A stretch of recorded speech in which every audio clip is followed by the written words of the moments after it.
nuren alawatanım Fırnakasıkay alawatanım Hoppin och glad man motsägdav Kunge dit buret kapshålaledav አዲሱ ትውልድ ሐሳብ ነው ሜዳው ኢትዮጵያና የመንግስት አመሰራረት ታሪኳ በደምና በኃይል ፉክክር የተጻፈ እጅግ ግዙፍ መጽሐፍ ነው።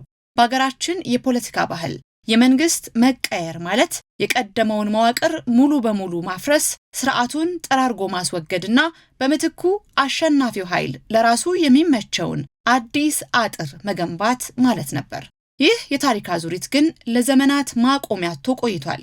ስለዚህ የለውጥ ማብራሪያው ደም ማፍሰስ፣ ተቋማትን ማውደምና አሮጌውን በአዲስ ጨቋኝ መተካት ብቻ ሊሆን ነው።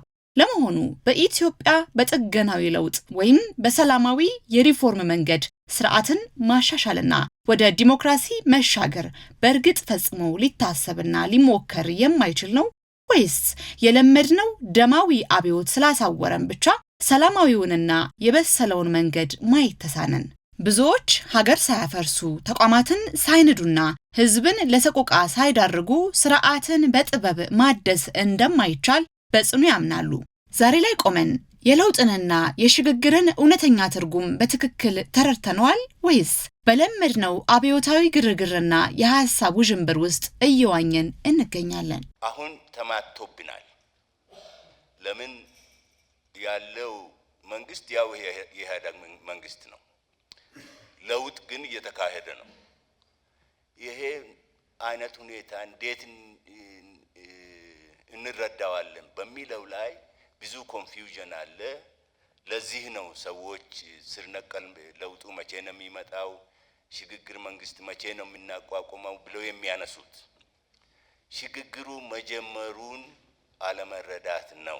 ለመሆኑ ካለፉት 100 ዓመታት ጀምሮ በኢትዮጵያ የተካሄዱት የስልጣን ሽግግሮች በሙሉ ምን መልክ ነበራቸው? ያለውን ስርዓት አስወግዶ ለራሱ የሚመቸውን በመትከል ነው እዚህ የደረስነው። ለመሆኑ ዛሬ ላይ ቆመን የለውጥንና የሽግግርን እውነተኛ ትርጉም በትክክል ተረድተነዋል ወይስ በለመድነው አብዮታዊ ግርግርና የሐሳብ ውዥንብር ውስጥ እየዋኘን ነን? ያለንበት ሁኔታ ከዚህ በፊት ያልተከሰተ ነው በኢትዮጵያ ታሪክ። ይህ ትንታኔ ሜዳ ነው።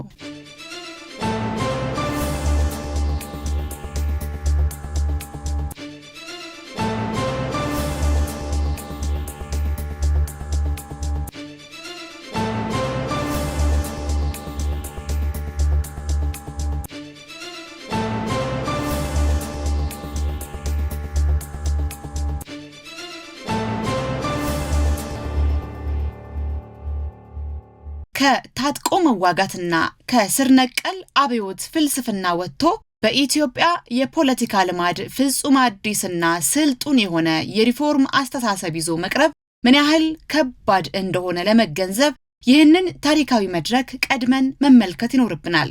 ጠቅላይ ሚኒስትር አብይ አህመድ ወደ ስልጣን በመጡ በመጀመሪያዎቹ ወራት ቀደም ባለው ትንታኔያችን ያነሳናቸው ፕሮፌሰር መስፍን ወልደማርያምን ጨምሮ ከተፎካካሪ የፖለቲካ ፓርቲዎችና ከተለያዩ የሐሳብ መሪዎች ጋር ያደረጉት የመጀመሪያውና በሀገሪቱ ፖለቲካ ውስጥ ፈጽሞ ያልተለመደ ታላቅ የውይይት መድረክ ነበር። ታዲያ ኦቦ ሌንጮ ለታ ስለ ለውጥ፣ ስለ ሽግግርና ስለ ሀገሪቱ መጻኢ ዕድል ረጅሙን ፍልስፍናዊ ትንታኔያቸውን ከመጀመራቸው በፊት ቀድመው ያነሱት አንገብጋቢ የታሪክ እውነት ምን ነበር?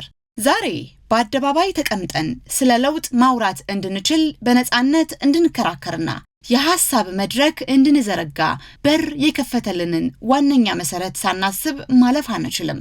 ኦቦ ሌንጮ ስለ ለውጡ መዋቅርና ባህሪ ከመናገራቸው በፊት ይህ ታሪካዊ ቀን እንዲከሰትና የለውጥ በር እንዲከፈት ህይወታቸውን የገበሩትን የቁርጥ ቀን የሀገር ወጣቶችን በማስታወስና የህሊና ምስጋና በማቅረብ ጀመሩ። ምስጋና የሚገባቸው ህይወታቸውን ሰውተው ይህን ቀን እንዲከሰት ያደረጉት ወጣቶች መዘከርና ምስጋናቸው ማቅረብ አስፈላጊ ነው። ዛሬ ላይ ቆመን የምንቃኘው ለውጥ በነጻ የተገኘ በዋዛ የመጣ ይመስለን ይሆናል።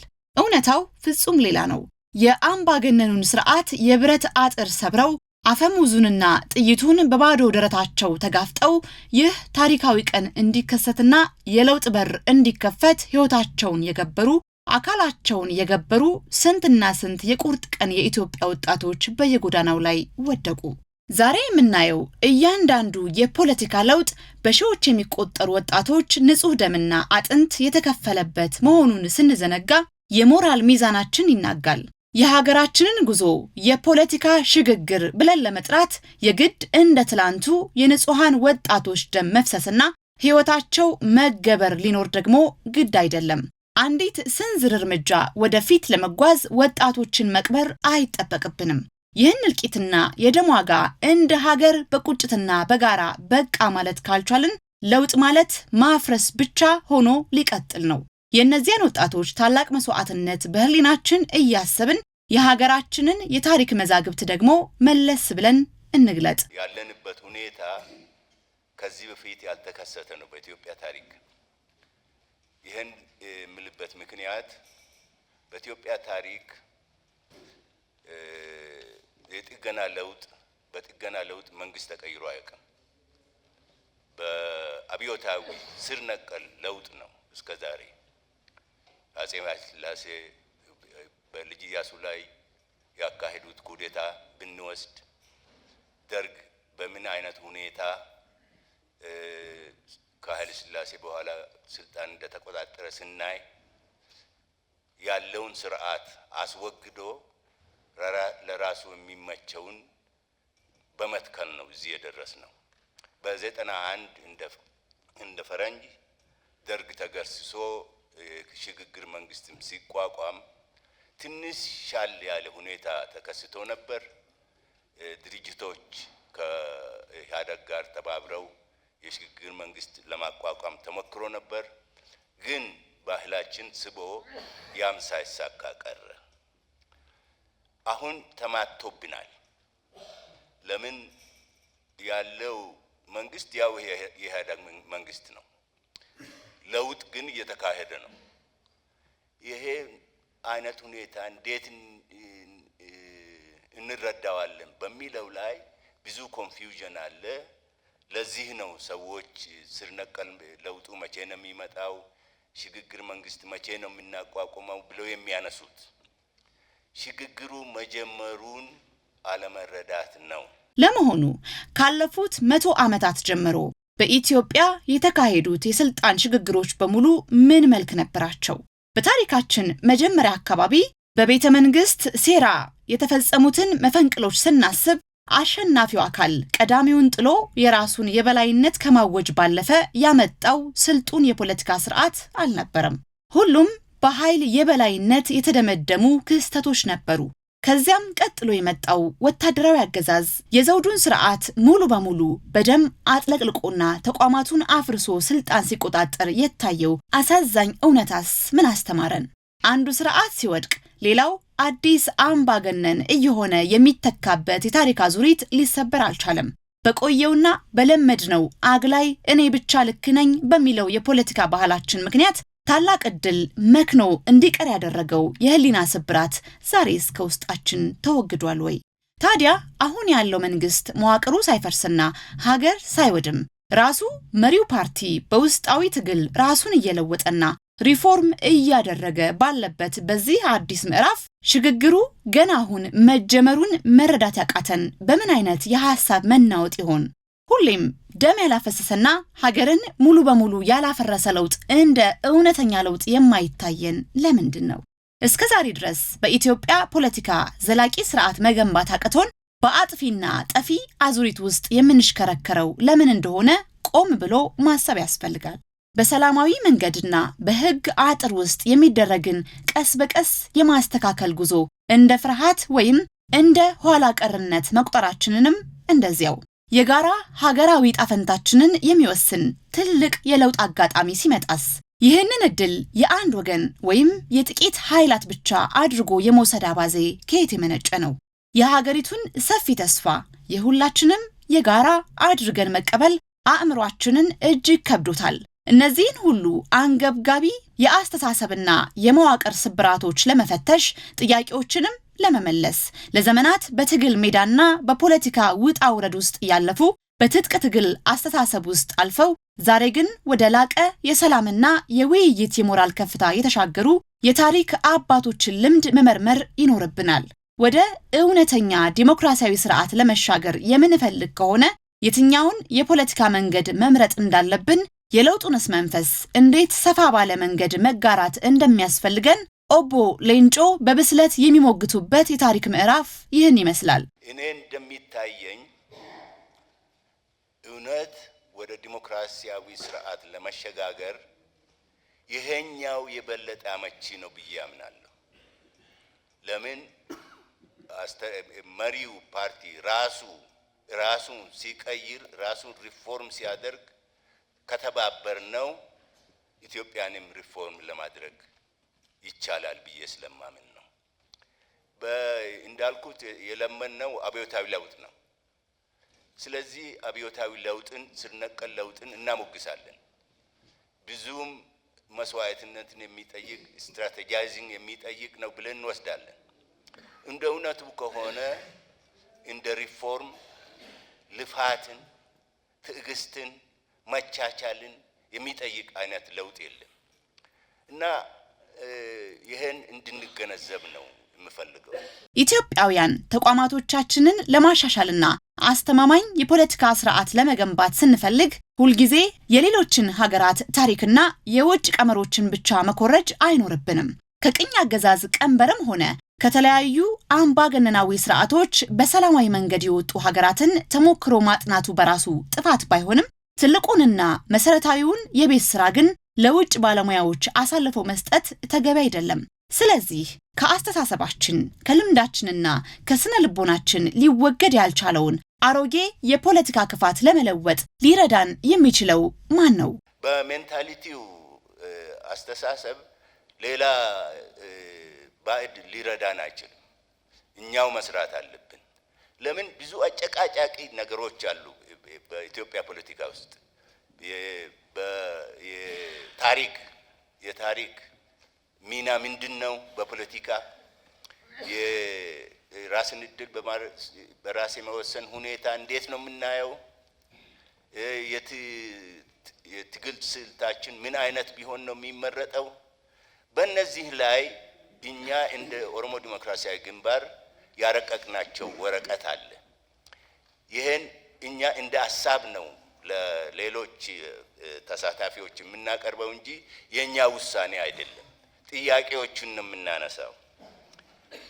ይሄም ለውይይት ቀርቦ ሰፍቶ አገር አቀፍ የሆነ ስምምነት ኮንሰንሰስ ላይ ብንደርስ ይረዳል ብዬ ነው ማምነው። ለዘመናት በሀገራችን ፖለቲካ ውስጥ መፍትሄ ያጡ ትውልድን እርስ በርስ የሚያናክሱና ማህበራዊ አንድነትን የሚሸረሽሩ የታሪክ ጠባሳዎችን እኛው ራሳችን ፊት ለፊት ተጋፍጠን ካልፈታናቸው ሌላ ማን ሊፈታልን ይችላል? ምንጊዜም የትግል ስልታችን በጠረጴዛ ዙሪያ ከመወያየትና ሐሳብን በሐሳብ ከመሞገት ይልቅ ወደ ኃይል አማራጭና ወደ ጥፋት ጎዳና ማድላቱ ስለምን ነው? የራሳችንን ምርጫና ፍላጎት ብቻ እንደ ብቸኛ እውነትና እንደ መጨረሻ ውሳኔ በመቁጠር በሌሎች ላይ ለመጫን መሞከር ፖለቲካዊ እውርነት ነው። ይልቁንም የያዝናቸውን አጀንዳዎች ለጋራ ውይይትና ለሐሳብ መነሻነት በማቅረብ ሀገር አቀፍ ስምምነት ላይ ለመድረስ ከመፍቀድ በላይ ታላቅ የፖለቲካ ስልጣኔ የለም። በትጥቅ ትግል ታሪክ ውስጥ ያለፉ አንጋፋ የፖለቲካ መሪዎች ለሀገራዊ ውይይትና ለሐሳብ ልውውጥ ያዘጋጁትን መነሻ ሰነድ ይዘው ሲቀርቡ የአስተሳሰባችንን አቅጣጫ ለመለወጥ የምንጠቀምበትና በጥያቄዎች የተሞላው የታሪክ መጋረጃ እነሆ። እኛ እንደ ሪፎርሚስት ድርጅት ላለፉት 3-4 ዓመታት ለዚህ ቀን ስንዘጋጅ ቆይተናል።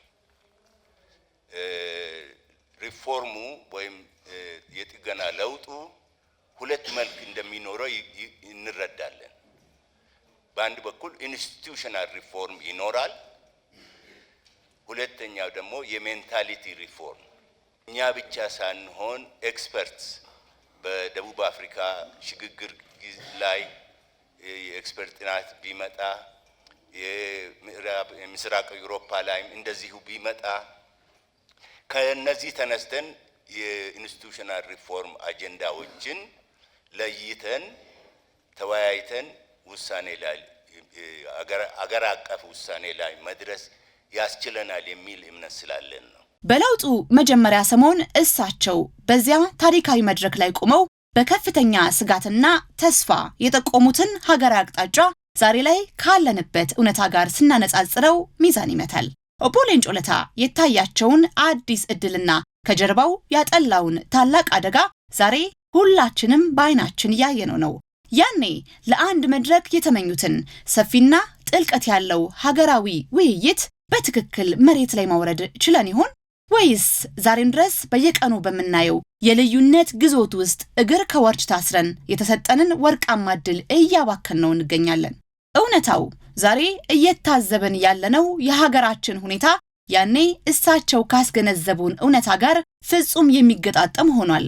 በአንድ በኩል አሁንም ድረስ አብሮ ለመስራትና የተሻለች ሀገር ለመገንባት የሚያስችሉ በርካታ መልካም አጋጣሚዎች በእጃችን ላይ አሉ። በሌላ በኩል ግን እርስ በርስ የመጠራጠርና በጎሪጥ የመተያየት አባዜያችን አሁንም የሀገሪቱን ህልውና ታላቅ አደጋ ላይ ጥሎታል። ለመሆኑ እነዚህን አጋጣሚዎችና አደጋዎች ሁላችንም በጋራ ለመጋፈጥ ሀገርን ከግል ጥቅም አስበልጦ ለመጠበቅ ቁርጠኝነቱ አለን ወይ? ያኔ የተጀመረው የሐሳብ መነቃቃት ዛሬ ወደ ተግባር ተለውጦ ሀገራዊ ስምምነት ላይ ለመድረስ ካልበቃን ነገ የምንወርሰውና የምናወርሰው ውድመት ምን ያህል አስፈሪ እንደሚሆን መገመት አያቅተንም።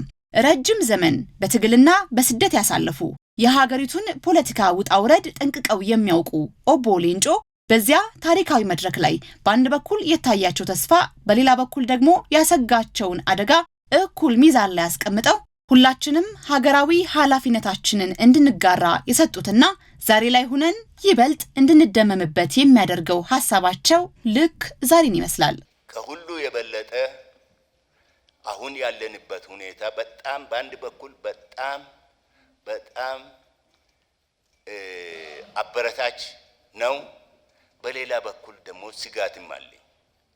እነዚህንም ሁላችንም ብንጋራ እድሎቹንም አስተያየታችንን ብንጋራ አደጋውስ ምን አይነት ነው? በዚያም ላይ ተመሳሳይ ሐሳቦች እንዲኖሩን ውይይቱ ሰፋ ሆኖ ጥልቀት ባለው መልኩ ቢካሄድ ይሻላል የሚል እምነት አለን። በዚህ ላይ እኛ አስተዋጽኦ ለማድረግ ዝግጁ ነን። እውነቱ ይህ ነው። ስር ነቀልነትን በማሞገስና በማፍረስ አዙሪት ውስጥ ከመኖር ወጥተን የለውጥን መንገድ በትዕግስት በልፋትና በመቻቻል ለመገንባት በጋራ ስንቆም ብቻ ነው ነገን ማሸነፍና የምንመኛትን ሀገር መፍጠር የምንችለው። ታዲያ ጉዟችንን ከመቋጨታችን በፊት በመግቢያችን ላይ ወደ ሰነዘርናቸው አንገብጋቢ ጥያቄዎች መለስን በል። ለመሆኑ ለውጥ ማለት ሁልጊዜም ደም ማፍሰስ፣ ተቋማትን ማውደምና አሮጌውን በአዲስ ጨቋይ መተካት ብቻ ይሆን? የታሪክ አባቶች በአንደበታቸው እንዳስረዱን እውነተኛ ለውጥ የሚለካው በፈሰሰው ደም ብዛት ሳይሆን በቆመው ስርዓት ጥንካሬና በህዝቡ ሰላም ነው። እንቀጥል። በኢትዮጵያ ምድር በጥገናዊ ለውጥ ወይም በሰላማዊ የሪፎርም መንገድ ስርዓትን ማሻሻልና ወደ ዲሞክራሲ መሻገር በእርግጥ የማይታሰብ የዋህነት ነው? ዛሬ ላይ ሆነን በኩራት የምንመልሰው እውነት ቢኖር ይህ ጉዞ የዋህነት ሳይሆን የብልሃትና የከፍተኛ የፖለቲካ ጥንቃቄ መገለጫ መሆኑን ነው። ሀገር ሳትፈርስና መዋቅር ሳይናጋ ራስን ማደስ እንደሚቻል በተግባር ያየንበት ወርቃማ የታሪክ አጋጣሚ ነው። ለመሆኑ ዛሬ ላይ ቆመን የለውጥንና የሽግግርን እውነተኛ ትርጉም በትክክል ተረድተነዋል ወይስ በለመድነው አብዮታዊ ግርግርና የሐሳብ ውዥንብር ውስጥ እየዋኘን? ምርጫው የገዛ ህሊናችን ነው። ነገር ግን ካለፉት ስህተቶቻችን ተምረን ከጥፋትና ከጸጸት አዙሪት ወጥተን ልዩነቶቻችንን በጠረጴዛ ዙሪያ በውይይትና በሐሳብ ልዕልና ለመፍታት ስንዘጋጅ ብቻ ነው የሽግግሩ እውነተኛ ባለቤቶች መሆን የምንችለው። ጥላቻን አስወግደን በትዕግስትና በመደጋገፍ እርስ በርስ የምንደማመጥባት የሁላችንም ድምጽ በእኩልነት የሚከበርባትና ለነገው ትውልድ በሰላማዊ መንገድ የምትሻገር ይህች ናት ኦቦ ሌንጮ የሚፈልጓት ኢትዮጵያ። ውረድ አላዋቂ አላዋጣንም ፍና ከስቃይ አላዋጣንም ሆብሎ ገድሎ መሞት ላይ ዳዳው ከእንግዲህ ብረት ገብስ ሆኗል ዕዳው አዲሱ ትውልድ ሀሳብ ነው ሜዳው